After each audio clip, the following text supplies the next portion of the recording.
Bueno, estamos en nuestra serie del libro de los Hechos. ¿Cuántos vinieron la semana pasada? ¿Sí? Bueno, vamos a continuar en donde nos quedamos con nuestro hermano Bogdan. Voy a leer, bueno, nuestro texto base va a ser Hechos 13 del 4 al 12. Son 13, 4 al 12. Me dice cuando ahí lo tenga para darle una lectura. Sí.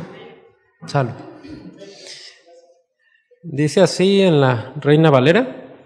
Dice: ellos entonces, enviados por el Espíritu Santo, descendieron a Seleucia y de ahí navegaron a Chipre, y llegados a Salamina anunciaban la palabra de Dios en las sinagogas de los judíos. Tenían también a Juan de ayudante, y habiendo atravesado toda la isla hasta Pafos, hallaron a cierto mago, falso profeta judío, llamado Bar-Jesús, que estaba con el procónsul Sergio Paulo, varón prudente. Llamando a Bernabé y a Saulo, deseaba oír la palabra de Dios, pero le resistía Elimas, el mago, pues así se traduce su nombre, procurando apartar de la fe al procónsul. Entonces Saulo, que también es Pablo, lleno del Espíritu Santo, fijando en él los ojos, dijo: oh, lleno de todo engaño y de toda maldad, hijo del diablo, enemigo de toda justicia, ¿no cesarás de trastornar los caminos rectos del Señor? Ahora pues, he aquí la mano del Señor está contra ti, y serás ciego y no verás el sol por algún tiempo. E inmediatamente cayeron sobre él oscuridad y tinieblas, y andando alrededor buscaba quién le condujese de la mano. Entonces el procónsul, viendo lo que había sucedido, creyó maravillado de la doctrina del Señor. Vamos a orar. Gracias, Padre, gracias por este tiempo, Señor. Gracias por la libertad que tenemos para adorarte y para escuchar tu palabra, Señor. Dirígeme, Señor, en lo que hoy voy a exponer, que sea tu palabra y no la mía, Señor, y que los corazones de mis hermanos, Señor, estén atentos, receptivos a tu palabra, Señor, y que tu palabra caiga en buena tierra, Señor. Gracias te damos en el nombre de Jesús. Amén. Bueno, nos quedamos la semana pasada en que Pablo y Bernabé, en este momento todavía llamado Saulo, habían sido enviados en un viaje misionero. Habíamos visto con nuestro hermano Bogdan que quien los envió fue el Espíritu Santo. Eso es bien importante porque es base de todo lo que vamos a estar viendo. No fue por iniciativa propia, sino que ellos fueron enviados por el Espíritu Santo, y lo menciona así: el Espíritu Santo les dijo, los envió. Y bueno, hasta aquí todavía el llamado Saulo, pero a partir de aquí, de esta parte, ya va a empezar a conocerse como Pablo. Y comienza nuestro texto con una frase muy importante que dice, bueno, después de ellos entonces, enviados por el Espíritu Santo, que es lo que acabo de mencionar que vimos la semana pasada. Y esto es bien importante porque no fueron enviados por una organización, que no están mal las organizaciones, pero no fue iniciativa humana, no fue iniciativa de ellos que dijeron a lo mejor, bueno, allá hay necesidad, queremos ir. Tampoco está mal tener alguna carga en el corazón por hacer cosas, pero fueron enviados por el Espíritu Santo. La base del llamado de los discípulos y de toda la vida cristiana no debe consistir ni en buenas ideas, ni en estrategias, tampoco en ocurrencias o simplemente en tratar de cubrir necesidades. Siempre debemos ser dirigidos por el Espíritu Santo, tanto ellos como nosotros, ¿sí? No nada más es así como que, bueno, lo que pasó en ese entonces, sino nosotros también. Esto es algo que necesitamos hoy en día, en nuestra vida cristiana, no solamente como iglesia, como congregación, sino de forma personal. Debemos ser guiados por el Espíritu Santo en todo lo que hagamos, tanto en nuestra vida congregacional, en ministerial, como en nuestra vida en casa, en donde nos conduzcamos. No podemos también ser candil de la calle y oscuridad en casa. A veces somos muy activos en la iglesia y en casa, bien, gracias. Tampoco se trata de eso. Podemos hacer cosas de forma muy sincera, pero si no somos dirigidos por Dios, no está bien. Ahora bien, hay cosas por las cuales mencioné que podemos ser dirigidos erróneamente, cuando Dios no es quien nos dirige. Una de las cosas que mencioné es por buenas ideas.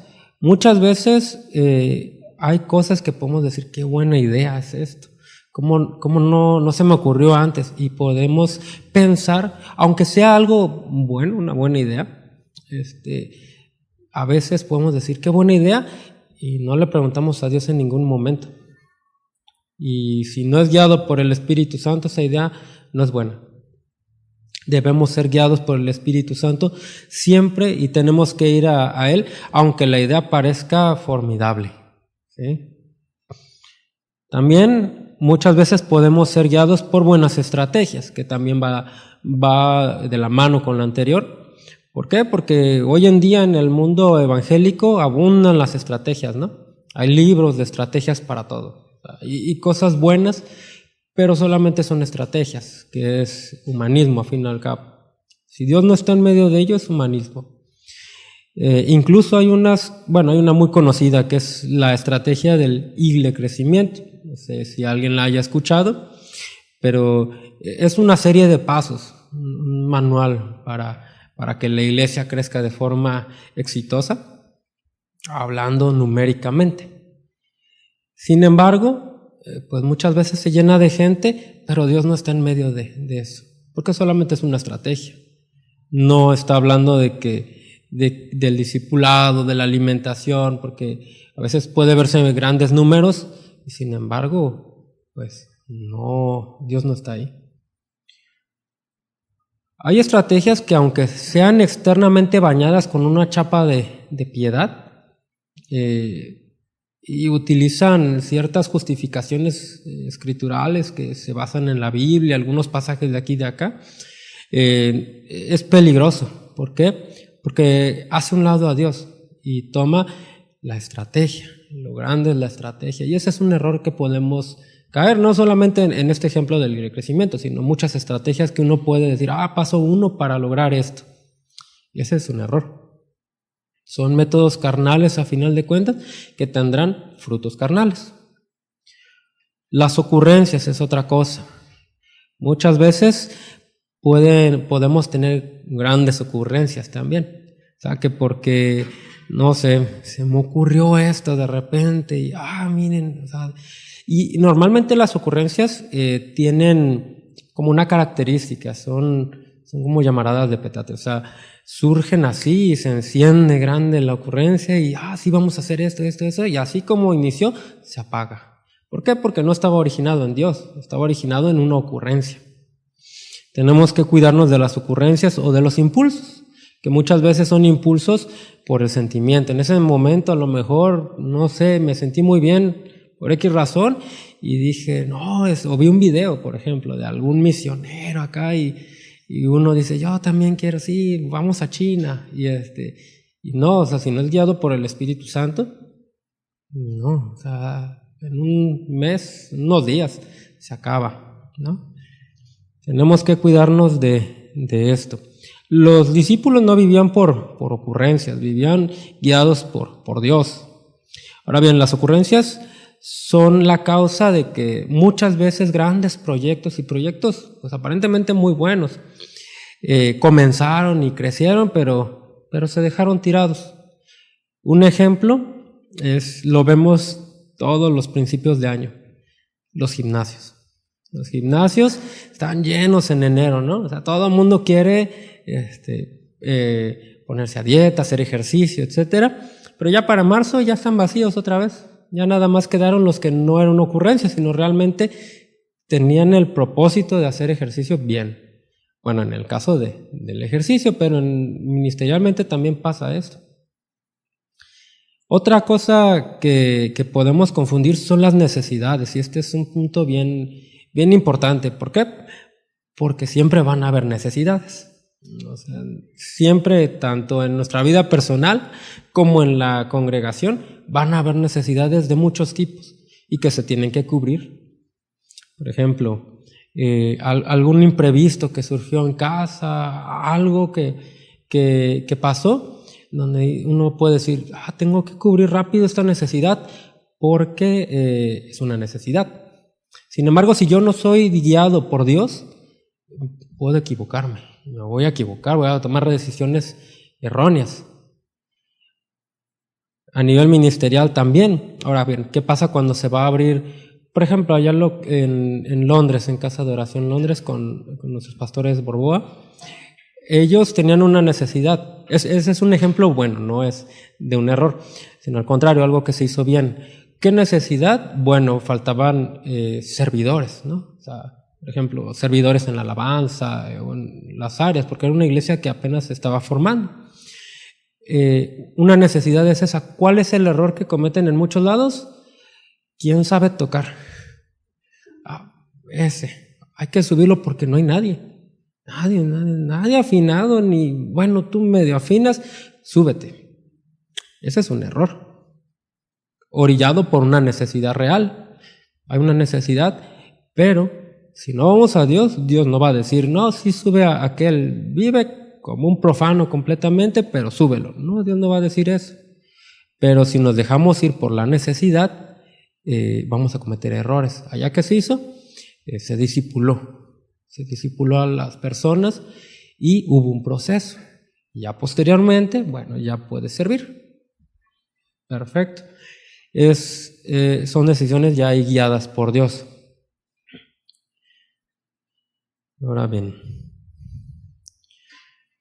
bueno, las necesidades es algo que nos puede orillar a cometer errores. ¿Por qué? Porque muchas veces dejamos dominarnos por el miedo. Una necesidad nos puede llevar al miedo. Perdí el trabajo, me da miedo, ¿no? La provisión, no tengo para pagar la renta. Sin embargo, es ahí donde uno puede decir, bueno, mi provisión realmente viene de Dios, mi sustento viene de Dios, voy a Dios. Señor, pasó esto, tú lo conoces, dirígeme. Y Dios nos va a dirigir. Si llevamos a Él nuestras necesidades, Él no nos va a dejar ahí, nos va a dirigir y va a cubrir esas necesidades, pero a su manera. Muy bien, vamos a volver a Hechos al 13:4. Yo lo voy a leer en la Nueva Traducción Viviente. Me avisa cuando ya esté ahí. Muy bien, dice así. Entonces Bernabé y Saulo fueron enviados por el Espíritu Santo, descendieron hasta el puerto de Seleucia y después navegaron hacia la isla de Chipre. Bueno, aquí vemos cómo fueron guiados por el Espíritu Santo y llegaron a este puerto, ¿no? A Seleucia. Y de ahí van a ir a Chipre. Algo interesante aquí a destacar es que Bernabé era chipriota, era nativo de Chipre, así que iban hacia su tierra natal, ¿no? Muy bien, vamos al 5, dice así: al llegar a Salamina, proclamaban la palabra de Dios en las sinagogas de los judíos y tenían también a Juan de ayudante. Bueno, aquí algo bien interesante es que no perdieron el tiempo. Dice, llegaron y proclamaban la palabra de Dios. O sea, no se tiraron ahí vamos a vacacionar un rato, porque toda esa zona tiene playas bien bonitas también. O sea, no, ellos a trabajar, a la obra, a lo que venimos. No perdieron el tiempo. Dice, proclamaban la palabra de Dios en las sinagogas de los judíos. Ellos no anduvieron con rodeos. Ellos se pusieron manos a la obra, a trabajar y empezaron a hacer el llamado para el que fueron. Muchas veces nos podemos quedar respondí al llamado, ¿no? Fui a X lugar, pero bueno, ya llegaste a ese lugar y luego. O sea, el llamado es ir y predicar. No nada más ir.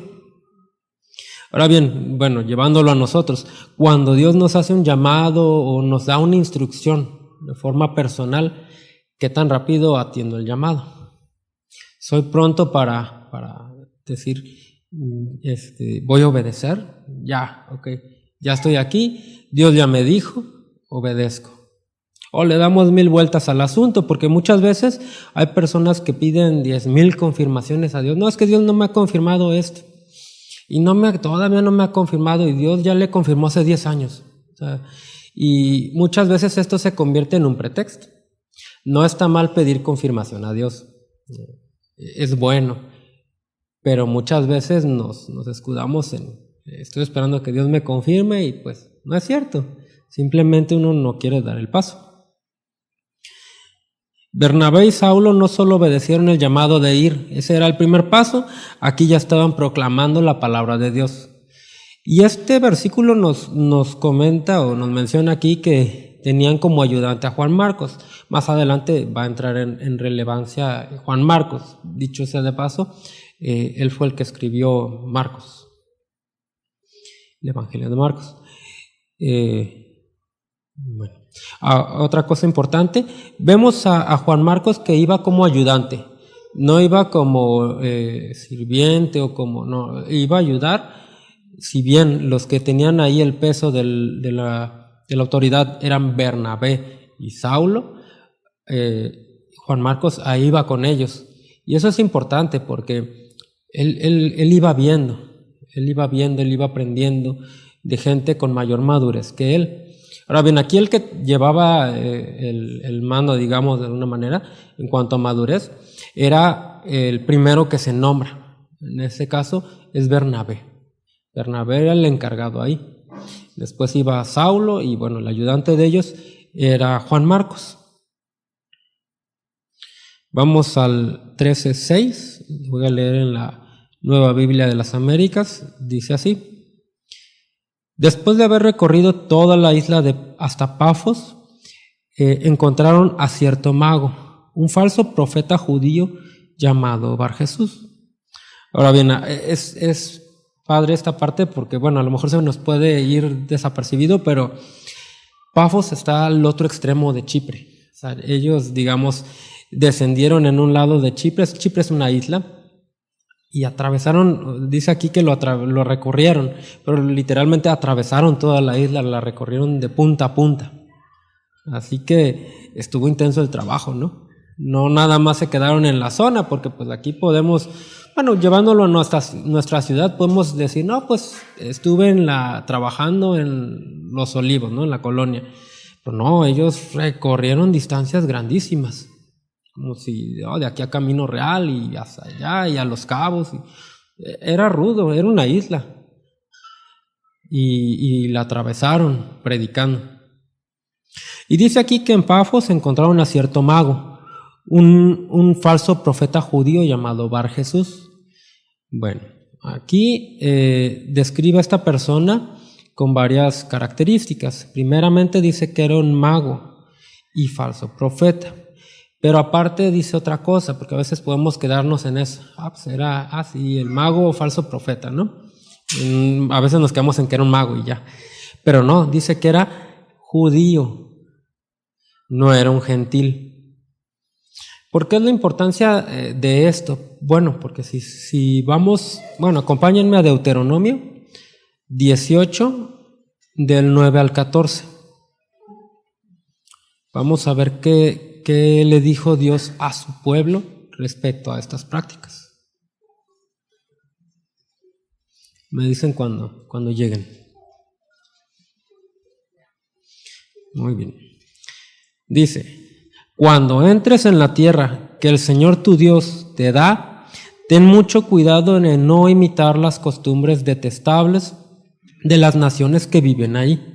Por ejemplo, jamás sacrifiques a tu hijo o a tu hija como una ofrenda quemada. Tampoco permitas que el pueblo practique adivinación, ni la hechicería, ni que haga interpretación de agüeros, ni se mezcle en brujerías, ni haga conjuros. Tampoco permitas que alguien se preste a actuar como medium o vidente, ni que invoque el espíritu de los muertos. Cualquiera que practique estas cosas es detestable a los ojos del Señor. Precisamente porque las otras naciones hicieron estas cosas detestables, el Señor tu Dios las expulsará de tu paso. Sin embargo, tú debes ser intachable delante del Señor tu Dios. Las naciones que estás por desplazar consultan a adivinos, y a los hechiceros, pero el Señor tu Dios te prohíbe hacer estas cosas. ¿Es claro o no es claro? Es bastante claro. Dios no solamente ve mal, sino aborrece estas prácticas. Es algo, dice aquí, detestable delante de Él. Y este hombre era judío. Si hubiera sido un gentil, bueno, uno pudiera decir, bueno, era un hombre pagano, ¿no? Él no tenía este conocimiento, esta instrucción, no era judío. Pero este hombre sí era judío. Él tenía esta instrucción desde niños. Así que eso es muy importante en este texto. Muy bien. Bueno, además de que era mago, era un falso profeta, bueno, que se podía esperar, ¿no? También hay una condena hacia los falsos profetas. Ahora bien, con respecto a esto, a las prácticas que tenía este hombre, porque podemos leerlo y decir, sí, este hombre era un profano. Pero bueno, y a veces podemos ver esto y decir, será lejano a nosotros, ¿no? En nuestro contexto social que vivimos hoy. Y pensar quizá, bueno, pues esas prácticas se hacían en la época de Moisés o en la época de la Edad Media. Uno se imagina una bruja con una olla acá y un gato negro. Pero no, o sea, no estamos lejanos a nada de esto. Esta práctica, estas prácticas están muy cercanas a nosotros. Bueno, vivimos en nuestro estado que no es tan predominante como en otras partes del país, pero si se va hacia el centro del país, al sur del país, son prácticas muy comunes y está muy presente. Está muy presente que vayan con el brujo mayor, que vayan a consultar al vidente, etcétera. Hay muchas cosas. Y ahora con las redes sociales, todo eso se acerca más a nosotros que estamos como en una isla, pero pues, todo eso está ahí presente. Ahora bien, nosotros como sudcalifornianos, ¿no? Tampoco estamos alejados del todo a eso, aunque vivamos casi en una isla. Por ejemplo, la zona en Todos Santos, por ejemplo, bueno, quitando la gente extranjera que hay, que es mucha gente, pues los locales saben que hay presente mucha brujería también. Y saben quiénes son acá los brujos que hay en esas ciudades, en esa ciudad. Así que no estamos tan lejanos y se le puede cruzar a alguien que practique esas cosas o alguien que tenga este contexto y pues tenemos que conocer esto también. Es algo detestable delante de los ojos de Dios. Ahora bien, algo que no es tan mal visto socialmente, los horóscopos. Los horóscopos es algo que mucha gente, incluso gente dentro de las iglesias, que los practican, los consultan, el zodiaco, todo eso, y lo ven como algo inocente. Pero ¿qué dice aquí Dios? O sea, con todas estas prácticas, es algo abominable delante de Él. Y no podemos verlo como un juego cuando Dios no lo ve como un juego. ¿Sí? Tengamos cuidado con todas estas cosas. Ahora bien, este hombre era judío, él conocía todo esto y sabía bastante de esto al ser judío. ¿Y qué contraste tan fuerte hay entre este hombre y un extranjero que ya vimos anteriormente llamado Cornelio? Cornelio era extranjero, él sí tenía todo para decir, no, pues hacer todas estas prácticas. Y no que se justifique, pero pues sin tener todo el conocimiento que este hombre sí tenía. Ahora bien, ¿qué dice la Biblia de Cornelio? Bueno, lo describe como un hombre temeroso de Dios. Si quieres recordar la historia, que sería bastante bueno, está en Hechos 10, para que la lea en casa con calma. Es un contraste bien fuerte, porque Cornelio, con la poca información, el poco conocimiento que tenía, era un hombre temeroso delante de Dios. Y este hombre con el conocimiento que tenía, no. Bueno, vamos a Hechos 13:7, que es el que sigue. Dice así: el tal se había apegado al gobernador Sergio Paulo, quien era un hombre inteligente. El gobernador invitó a Bernabé y a Saulo para que fueran a verlo, porque quería oír la palabra de Dios. Este hombre, Bar Jesús, era uno de los hombres cercanos al gobernador, a Sergio Paulo. Vemos que desde aquí ya había que el hueso político, ¿no? O sea, gente que está ahí queriendo poder, ¿no? O sea, acercándose a la gente de autoridad para obtener algo. Este hombre definitivamente vemos esto. Y ahorita que estamos en época de elecciones, pues lo vemos muy cercano, ¿no? Vemos muchos Bar Jesús ahí cerca de los políticos, que solo quieren un hueso. ¿Y qué estaba haciendo este hombre? Bueno, vemos que el gobernador quería escuchar. Sin embargo, este hombre bueno, vamos a ver más adelante que se oponía, ¿sí? Bar Jesús, Sergio Paulo, era un hombre inteligente, en algunas versiones dice prudente. Cualquiera de las dos formas está bien, más entendible en el sentido de inteligencia, la prudencia que menciona. El gobernador invitó a Bernabé y a Saulo para que fueran a verlo. Ahora bien, ¿qué quería oír? No dice que quería oír algún milagro o alguna cosa así, que no son malos, pero quería oír la palabra de Dios. Ahora bien, vemos que quería oír la palabra de Dios. ¿Por qué sería? Porque estaban predicando la palabra de Dios. O sea, no estaban perdiendo el tiempo ahí predicando su rollo en medio de Chipre, sino estaban predicando la palabra de Dios. Ahora bien, si el gobernador se enteró, ¿por qué sería? Porque fue algo notorio la llegada de estos dos hombres y la predicación de ellos. No fue algo que pasó así como que desapercibido, ¿sí? Bueno, y recordemos que recorrieron toda la isla. Bueno, esto fue muy notorio hasta para el gobernador. Vamos al 8.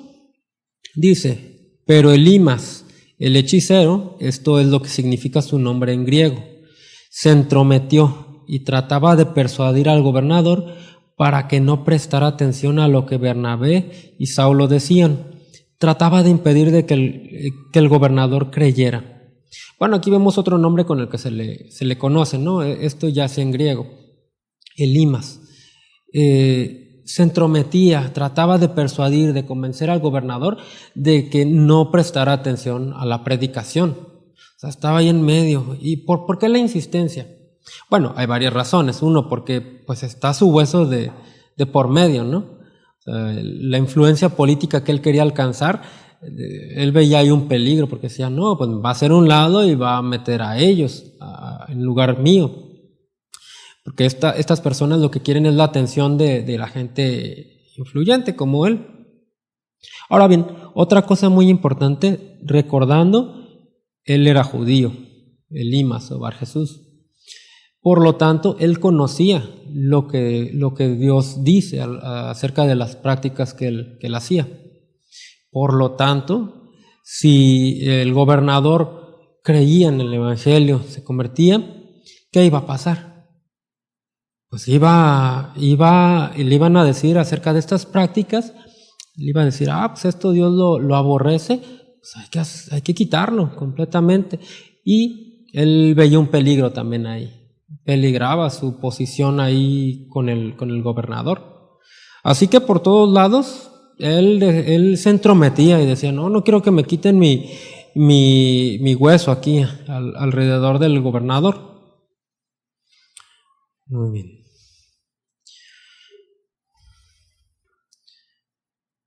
Bueno, ahora bien, el gobernador quería escuchar la palabra de Dios, y esto es algo que tanto Bernabé y Pablo estaban aprovechando. Realmente se estaba dando esta oportunidad, y bueno, siempre va a haber algo o alguien que esté estorbando, ¿no? Porque al final de cuentas nuestra lucha no es contra sangre y carne, ¿sí? O sea, no era contra este hombre, sino quien está detrás de este hombre, ¿vale? Y siempre va a haber obstáculos o gente que esté ahí cuando nos toque a nosotros, o sea, cumplir la obra de Dios.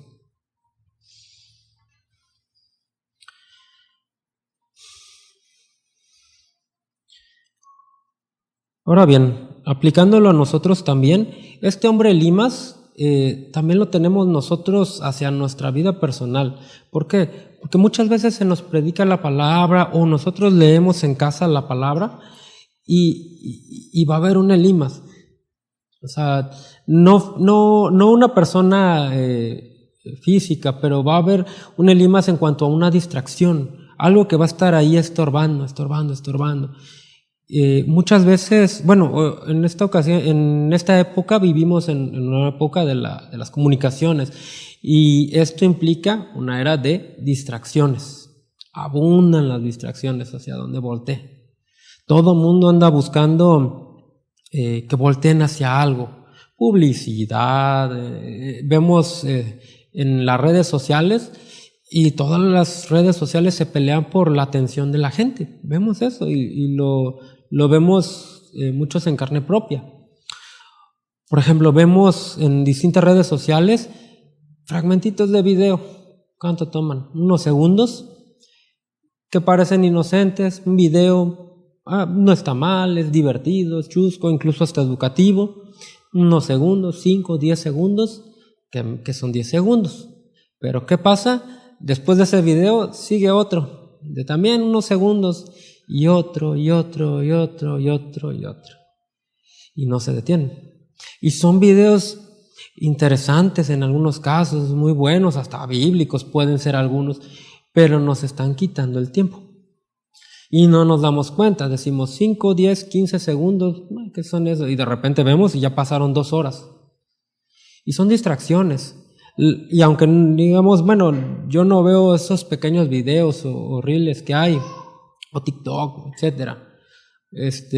Pero tengo redes sociales o televisión o cosas que acaparan no solo mi tiempo, sino mi atención. Ahora bien, ¿qué es lo que abunda en todos estos lugares? Pues moralidades, todos los pecados que vienen que dice en el Nuevo Testamento que nos alejemos de ellos, ahí están, en series, en muchas cosas, en memes. Hay memes bastante pues destructivos, o sea, todo lo que llegamos, por ejemplo, tenemos un tiempo en comunión con Dios, nos metemos a orar y de repente salimos de ese tiempo glorioso en donde Dios nos estuvo hablando en casa o aquí, salimos, que me llegó la palabra, Dios me habló esto, el otro, aquello, agarramos el celular, vemos un par de videos, aunque no sean no sean malos o algunos memes por ahí, ya me reí, eso, el otro, aunque no sean aparentemente malos, pero de repente eso arrebató la semilla. Y uno lo siente, o sea, porque bueno, si uno toma conciencia de ello, se da cuenta de que uno está en ese tiempo de comunión con Dios y o sea, se siente fortalecido. Y vamos a redes sociales y de repente apagan el fuego de Dios. Y nos distraen y es una realidad.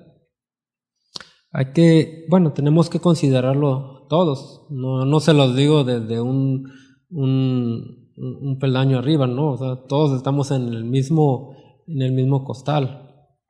A todos nos puede pasar y a todos nos ha pasado alguna vez. Y hay que tener atención a todo esto. Incluso, bueno, ahí se la dejo. Se ha popularizado mucho lo de los comentarios. Uno se pone a ver comentarios quizá y uno está tranquilo, alegre y de repente pues en los comentarios siempre hay alguien que está en contra de lo que sea. Siempre. Los famosos haters, ¿no? Y uno está tranquilo y de repente se mete a los comentarios y termina enojado. O sea, eso roba la semilla.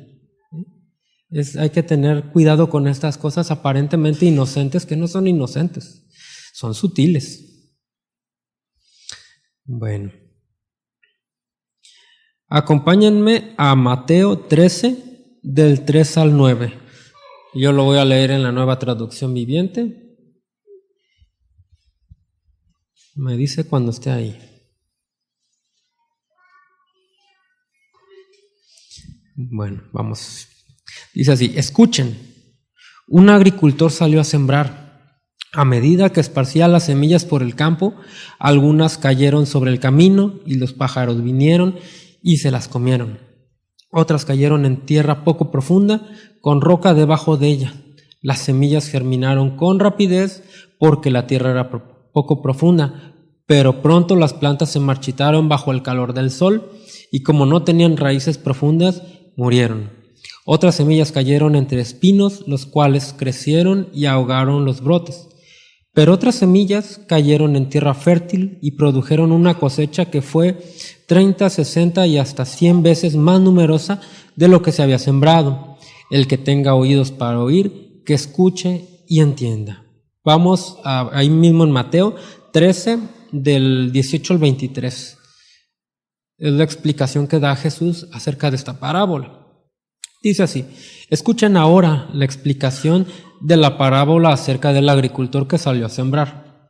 Las semillas que cayeron en el camino representan a los que oyen el mensaje del reino y no lo entienden. Entonces viene el maligno y arrebata la semilla que fue sembrada en el corazón. Las semillas sobre la tierra rocosa representan a los que oyeron el mensaje y de inmediato lo reciben con alegría. Pero como no tienen raíces profundas, no dura mucho. En cuanto tienen problemas o son perseguidos por creer la palabra de Dios, caen. Las semillas que cayeron entre espinos representan a los que oyen la palabra de Dios, pero muy pronto el mensaje queda desplazado por las preocupaciones de esta vida y el atractivo de las riquezas. Así que no se produce ningún fruto. Las semillas que cayeron en la buena tierra representan a los que de verdad oyen y entienden la palabra de Dios y producen una cosecha 30, 60 y hasta 100 veces más numerosa de lo que se había sembrado. Qué clara parábola, ¿no? Y con la explicación de Jesús, en dónde se está sembrando la semilla de la palabra de Dios, porque de una u otra manera Dios nos habla, ya sea aquí o a veces hasta en los devocionales que pasa el pastor Raúl de Londres o en casa, en nuestros devocionales. Pero ¿qué pasa con esa semilla? La palabra de Dios es ahogada por afanes, preocupaciones, distracciones, o realmente cae en buena tierra y lleva fruto. Porque aquí lo importante es el fruto. O sea, el fruto es la manifestación de que la planta está viva. En este caso podemos verlo, porque es el objetivo, que lleve fruto, ¿sí? No solamente que creció la plantita, la matita ahí, y ya, bueno, ya, ahí está, fue un éxito. No, o sea, que vemos que una creció y se secó, ya, se murió la planta.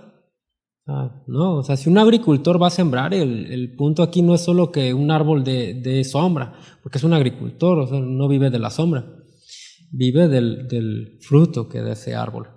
¿Sí? Muy bien. En el caso del gobernador Sergio Paulo, en Hechos, este mago buscaba insistentemente atraer la atención del gobernador para que no creyera. Estaba tomando parte, bueno, vemos cómo era parte de esto. O sea, quería que quitar esa semilla y que cayeran entre espinos, que el mensaje no cayera en buena tierra. Bueno, si uno lo medita, qué perverso, ¿no? O sea, estaba buscando sacar un provecho a costa de que el gobernador se perdiera. Está fuerte eso. Vamos a Hechos 13, 9 al 11. Yo la voy a leer en la Nueva Biblia de las Américas. Dice así: Entonces Saulo, también llamado Pablo, lleno del Espíritu Santo, fijando la mirada en él, dijo: Tú, hijo del diablo, que estás lleno de todo engaño y fraude, enemigo de toda justicia, ¿no cesarás de torcer los caminos rectos del Señor? Ahora la mano del Señor está sobre ti. Te quedarás ciego y no verás el sol por algún tiempo. Al instante, niebla y oscuridad cayeron sobre él, e iba buscando quién lo guiara de la mano. Hasta ahí. Qué diplomático, ¿no? A veces nosotros nos podemos creer más buenos que Dios, ¿no? Es que, ¿cómo le voy a decir así? Ay, no, fíjate que tratamos de ser muy diplomáticos a veces, pero no olvidemos algo. Pablo dice aquí, lleno del Espíritu Santo. No fue por su impulso, no fue en su enojo, no, fue guiado por Dios. Dios estaba dando esa palabra a este hombre. Y fue tajante, fue enérgico. No fue... Lo pudo haber consumido en ese momento, sin embargo, aún en esto vemos misericordia de parte de Dios hacia este mago. ¿Por qué? Porque uno, no lo fulminó, y dos, dijo, te quedarás ciego y no verás el sol por algún tiempo. Tenía tiempo para arrepentirse, estaba viendo la manifestación del poder de Dios, del juicio de Dios sobre él. Arrepiéntete. Y esto también estaba siendo testimonio para el gobernador y para todos los que estaban alrededor. Así que fue por parte de Dios esta acción. No se trata de ir diciéndole esto a cualquiera. No es un manual así de paso 1, paso 2, no. Sino esto fue guiado por Dios. Y volvemos al principio. ¿Quién es quien nos dirige? Porque a veces podemos ver ejemplos de otras personas y querer hacer lo mismo porque funcionó. Y no se trata de eso. No buscamos que funcione como en un manual para ser vistos o para tener un aparente éxito. No. Sino buscamos hacer la voluntad de Dios. ¿Sí? Porque, por ejemplo, vemos otros casos en donde la persona no quedó ciega o no pasó de esta misma manera. Hubo otros casos más fuertes, etcétera. O sea, con Ananías y Zafira fue contundente. Ellos sí cayeron muertos. Pero bueno, es Dios quien estaba guiando a cada situación, ¿no? No es para tomarlo de esa manera de que paso 1, paso 2. No se trata de eso. Ahora bien, en cuanto a eso, hubo un caso de un testimonio de un misionero que aquí en México, que tiene, ese misionero tiene más años en México que yo creo que la mayoría de nosotros de vida. Y con él, en el caso de él, cuenta la historia que había una endemoniada, ¿no? En una iglesia llegó con los diáconos, los responsables de aquella congregación, y había una endemoniada, se manifestó, etcétera. ¿Y qué pasó? Y bueno, pues al modo, ¿no? O sea, acá y se alebrestó y todos acá gritándole y reprendiéndola, pero haciendo mucho show, pues. Y nada, o sea, no pasaba nada. Y llega este hermano y le dijo, hijita, levántate. Y al instante fue liberada. Y estos hombres dijeron, con que así es la cosa. Bueno, próxima vez llegó otra endemoniada y acá se ponía intensa. Y estos hermanos dijeron, pues ya sabemos. Y llegaron, hijita, levántate. Y la hijita no se levantó. Acá seguía intensa. Hijita, ya levántate. Hijita, que te levantes. Y no se levanta. Otra vez, no, acá intensos. Y ya llega este misionero y ya echa fuera el demonio de esta mujer. Es liberada. Pero ahí aprendieron ellos que no son métodos. O sea, no son formas. No es que le hables despacito, le hables fuerte. Hay gente que es muy ruidosa y busca protagonismo. No, es el poder de Dios. Es Dios en uno, la guía de Dios. No es forma de que le hablo bonito, no, o que hay gente que piensa, no, pues hago X o Y ritual. A veces se convierten en rituales. Y no. Si uno no tiene comunión con Dios y busca hacer o caminar por formas de otras personas que sí conocen a Dios, pues así no son las cosas. No vamos a estar en la voluntad de Dios. Esto es personal, no es institucional, ni congregacional, ni nada de eso. Es personal. La búsqueda de Dios es personal. Y ya lo que Dios quiera hacer en cada casa, bueno, vamos a buscar la guía de Dios cada uno de nosotros.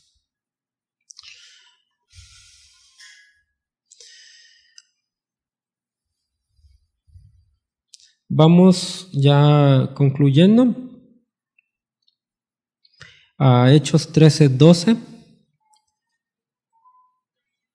Dice así: entonces el procónsul o gobernador, cuando vio lo que había sucedido, creyó maravillado la doctrina del Señor.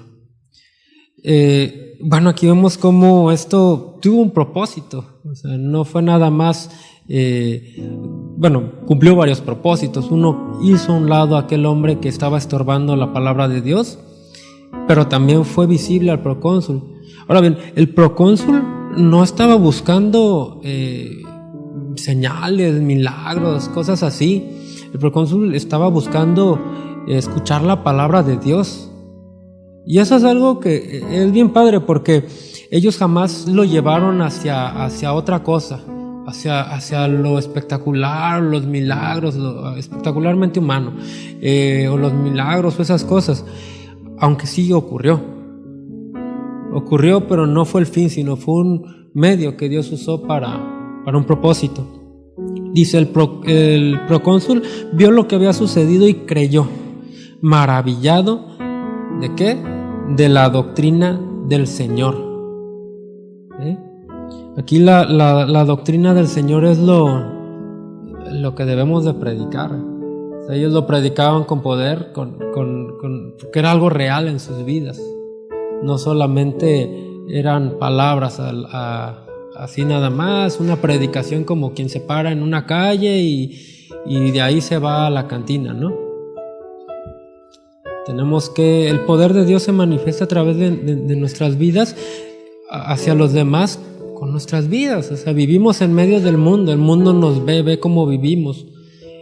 Y mientras ellos viven pecando de muchas maneras, usted y yo cómo vivimos. El mundo ve que lo que predicamos es real en nuestras vidas. Bueno, eso junto con la predicación, bueno, eso respalda que lo que predicamos sí es cierto en nuestras vidas y los llevamos a la doctrina del Señor. Cuando prediquemos, siempre llevémoslo a las Escrituras, al Señor. No a nosotros, no a los milagros, no a los prodigios. Si Dios le dice que ore por alguna sanidad, ore por ella con fe. Y si Dios le dijo, Dios va a sanar a esa persona, pero siempre llévelo a Dios, no a buscar los milagros. Insisto, los milagros no son malos, son muy buenos, y sí, ore con fe, pero solo son una herramienta que Dios usa. ¿Sí? Vamos a orar, ¿sí? Muchas gracias, Padre, gracias por esta noche, Señor, gracias por tu palabra. Señor, tu palabra es viva, es eficaz, Señor, y queremos que tú nos transformes por medio de ella, Señor. Lo que tú nos estés hablando de forma particular, Señor, que sea una realidad en nuestras vidas, Señor, que queremos darte respuesta, Señor. En cada área de nuestras vidas donde tú nos estés mostrando, Señor, no queremos ser negligentes, no queremos ser tardos, no queremos dejar las cosas para después, Señor, sino realmente queremos ser diligentes en ellos, Señor, y darles importancia que tú le das, Señor. Gracias, Señor, porque tú nos hablas, Señor, y es un privilegio escucharte, Señor. Leer tu palabra es un privilegio, y que tu Espíritu nos hable a nuestras vidas, Señor, pero no queremos ser negligentes, Señor. Ayúdanos a crecer cada día, Señor. Gracias por la vida de mis hermanos, Señor. Que tu palabra haga tu voluntad, haga tu obra en sus vidas, Señor. Que haya mucho fruto en nosotros como tu iglesia, Señor. Gracias te damos, Padre, en el nombre de Cristo Jesús. Amén.